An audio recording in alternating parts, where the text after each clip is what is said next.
Hindi, kasi ko lang makita. Uy, ikaw ha. Hindi ka na pwede ko na sa akin. Okay, settle down. Okay, class, bayaran sa ko sa inyo. May darating na bagong student sa amin. Bawin na naman. Please, makinig mo na. Lagi ba bumabay? Bukas nilang malaman. Uy, swerte mo, katabi mo yung bagong transferee. Oo nga eh, ganda niya. I mean, super. Uy, tara na, Roymin. Tara, Emil! Iwan mo na kayo doon. Sige, sige.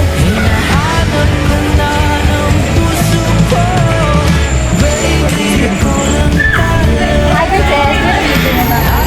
Oo naman, pwede. Ang hirap makipagkaibigan sa pag-transfer na. Talaga ba? Hindi ko feeling. May sasabihin mo na ako sa'yo. Ano yun? Kasi parang nagugustuhan ko na sa... ba't ka tulala? Wala to. Basta hawag mo lang ipagsabi. Sige, sige. Mga. Na to, mag-first move ka na self, pero if gagawin ko yun, masisira closest namin. Kaya mo to, support ka na lang, walang magawa eh. So lahat na pwede mangyari na ginugusto ko, nasa harap ko na pala talaga. Pinaglalaroan lang ako ng tadhana. Walang kami pero bakit ang sakit? Yung greatest crush mong umasa akong magkatuluyan mo.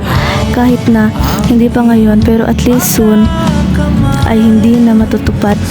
Naman sa nagagalit ako kay Kathleen. May nararamdaman lang ako na hindi ko kayang malampusan mag-isa. Kita, ako'y handang sumugay. Uy, uy! Oh.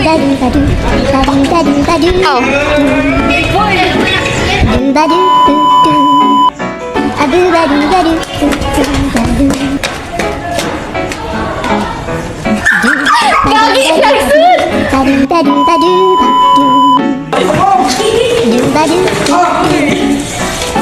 Bayaran ako sa inyo.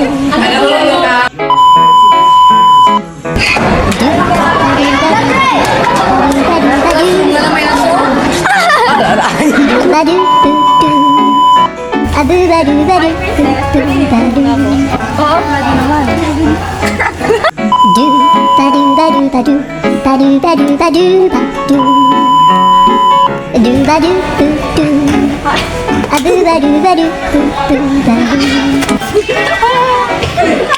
Tan tan tan tan tan tan. Hi, Princess. Hi, mga kubal.